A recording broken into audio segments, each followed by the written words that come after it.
샬롬, 참으로 귀하고 복된 날입니다. 오늘 이제 시편 5권 가운데 제3권, 그 첫 번째 시편 73편 18절로 28절까지 두 번째 시간입니다.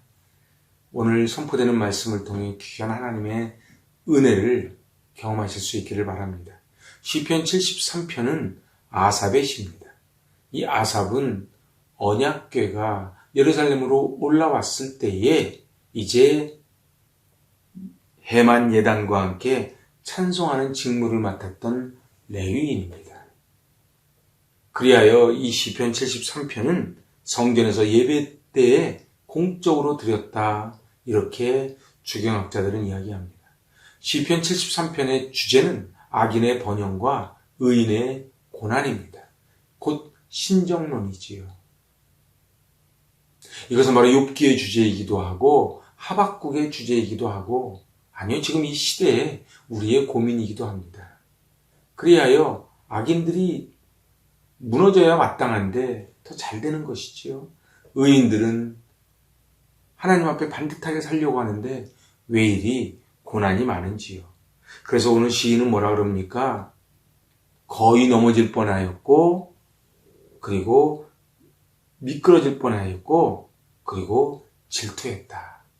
저 악인들은 얼굴도 훤하고 기름기가 흐르고 너무너무 잘 되는 거예요. 그러니까 시샘도 나고 미끄러질 뻔도 했고 질투까지 났지요. 그리고 하나님께 원망을 합니다. 그런데 우리 지난 마지막 봤던 17절에 무엇이라고 고백합니까? 바로 마침내 하나님의 성소에 들어가서야 악인들의 종말이 어떻게 되는 것을 깨달았습니다. 이 시인은 이제 비로소 성전에 들어가서야 마침내 깨달았다는 거예요. 성전에 들어갔다는 것은 무엇을 의미한다고요? 바로 기도하는 것, 그리고 묵상하는 것. 자, 이제 1절에서 17절까지 악인들이 득세하고 시샘하고 부러워까지 한 그 시인이 이제 드디어 하나님의 공의를 깨닫게 되었지요. 오늘 이제 18절은 마지막까지 도대체 하나님의 공의와 궁극적 실현에 대해서 고백을 합니다. 오늘 18절입니다. 주께서 참으로 그들을 미끄러운 곳에 두시며 파멜에 던지셨다. 이 미끄러운 곳 헬르카는 제대로 서 있지 못할 만큼 위태로운 삶의 자리, 그것을 헬르카, 미끄러운 곳이라고 얘기하는데 여기서 복수형을 씁니다. 원어적으로. 그것은 저들이 굉장히 불안한 거예요.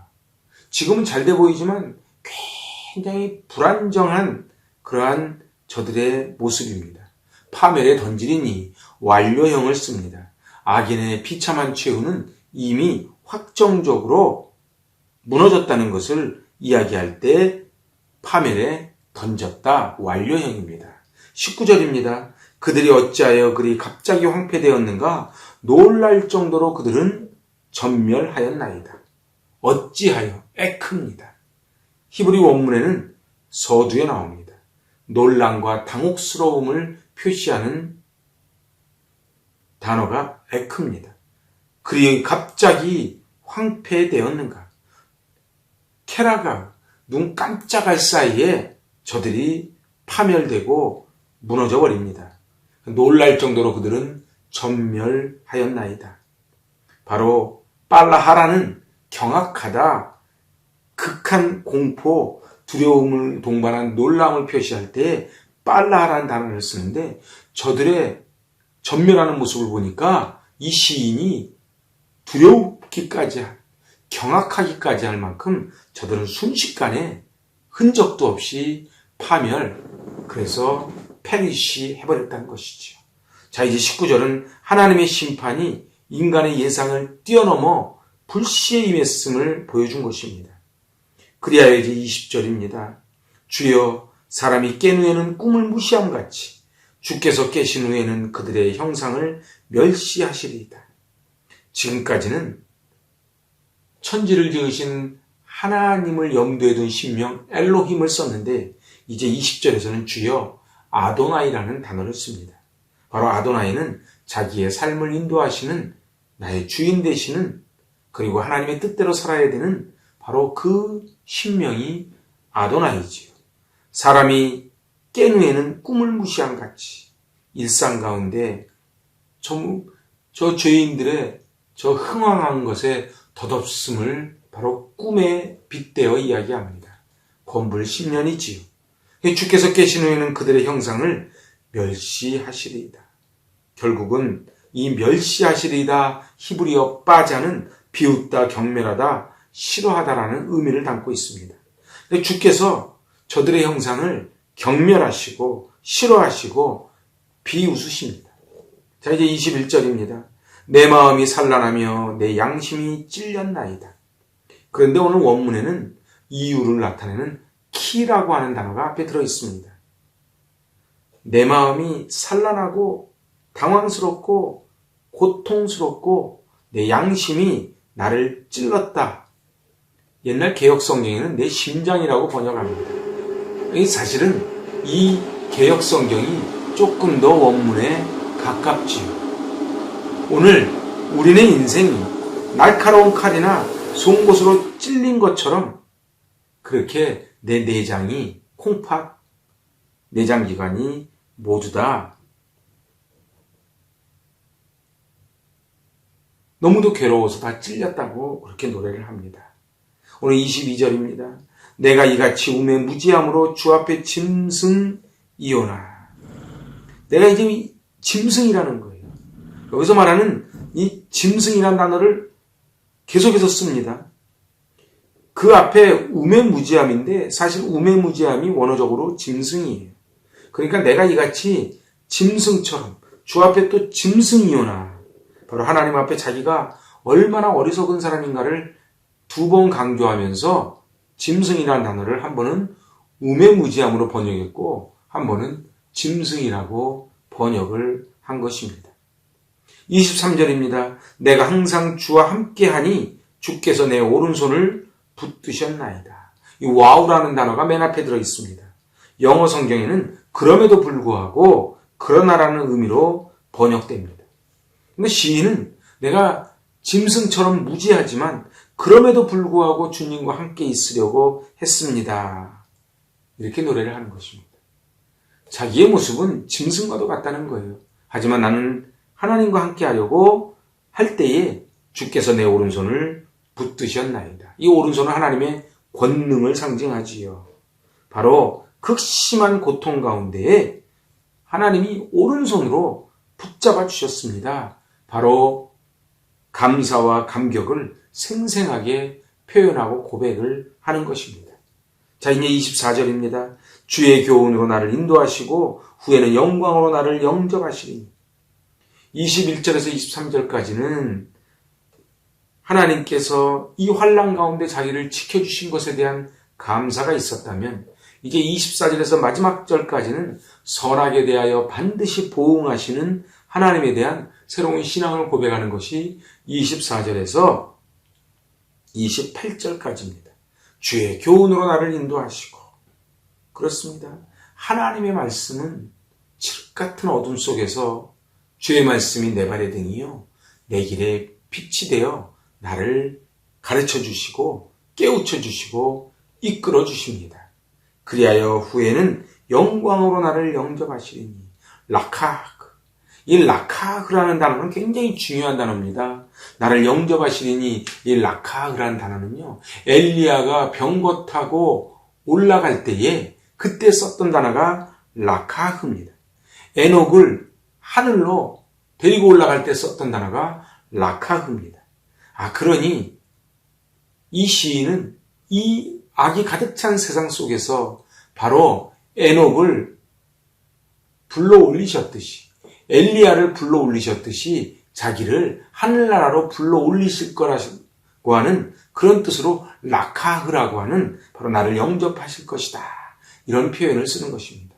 저희 또한 하나님께서 에녹처럼 엘리야처럼 이 시인처럼 우리를 영접하여 들려 올리실 것입니다.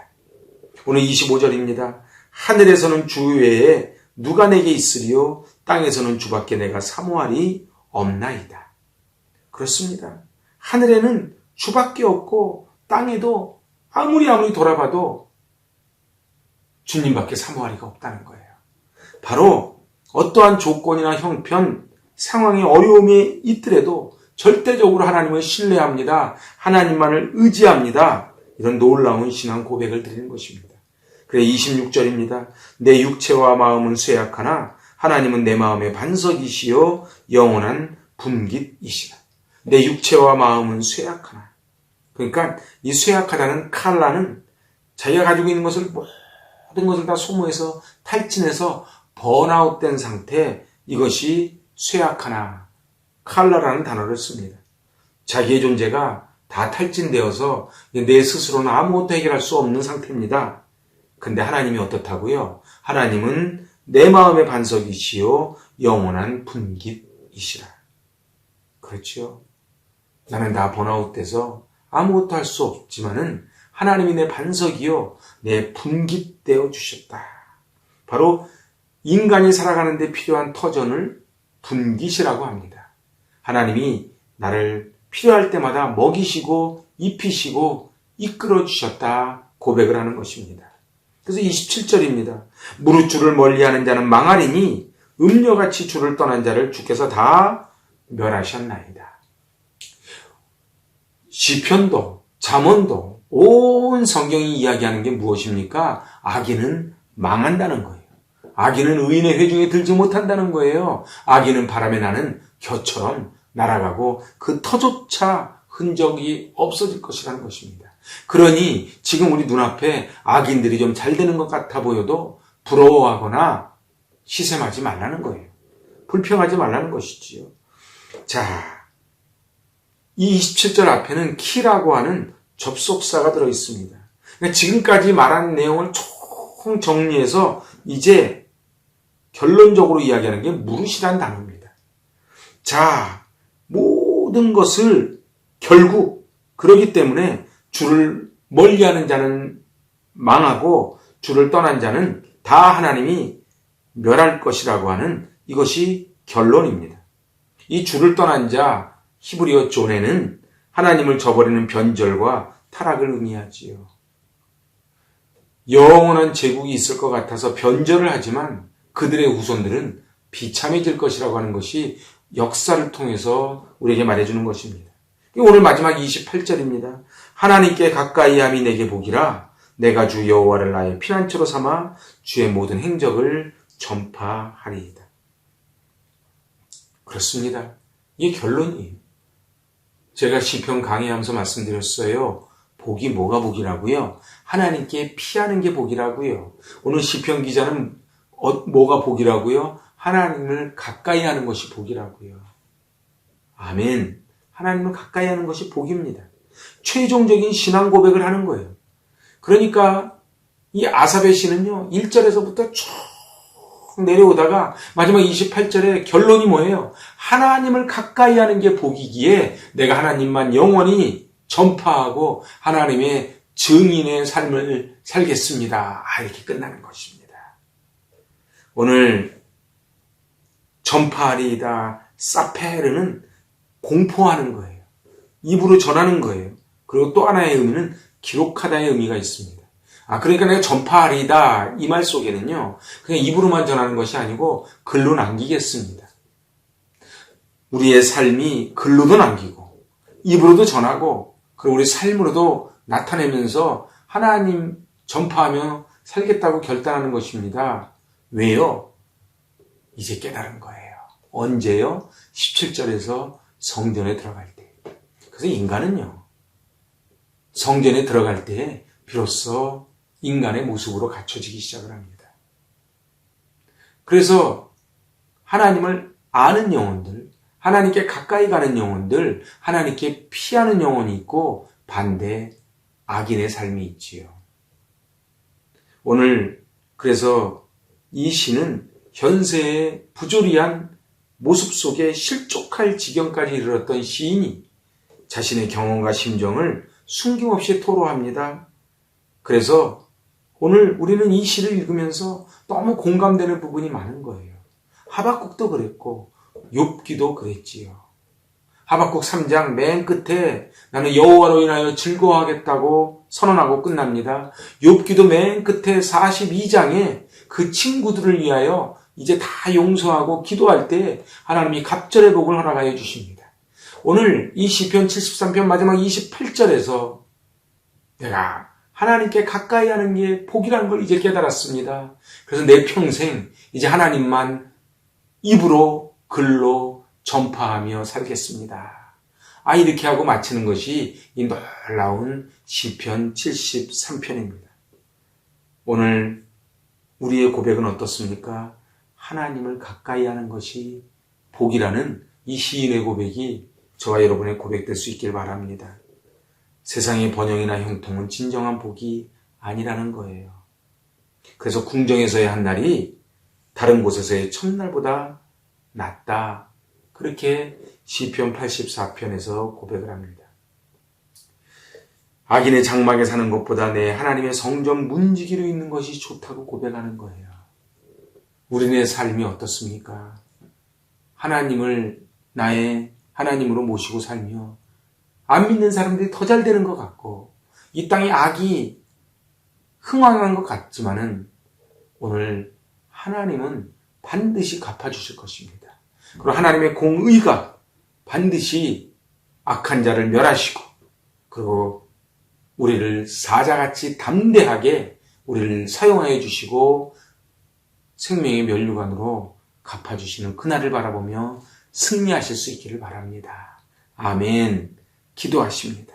하나님 아버지, 악인들의 번영을 보며 이 시인은 시샘하였고 미끄러질 뻔하였고 질투까지 했지만 성전에 들어가서야 하나님의 뜻을 깨달았고 이제 하나님께 가까이 하는 것이 복이라고 고백하며 하나님만 전파하겠다고 선언합니다. 저희들 이 땅을 살아가며 얼마나 삶의 자리에서 악인들이 득세하는 모습을 보며 시샘하고 불평하고 원망하고 부럽기까지 할 때가 있었습니다. 하지만 하나님, 저희도 오늘 시인이 깨달은 것처럼 악인이 멸망하고 하나님의 자녀가 반드시 흥황한다는 사실을 믿게 하여 주시고 하나님께 가까이 하는 것이 내게 복이라 이 고백을 드리게 하여 주시옵소서. 예수님의 이름으로 감사하며 기도하옵나이다. 아멘. 샬롬. 참으로 이 선포된 말씀 오늘 시편 73편 전편껏 이렇게 두 개를 연달아 한번 쭉 들어보시고요. 그래서 이 말씀을 통해 놀라운 은혜를 경험하시기 바랍니다. 아멘.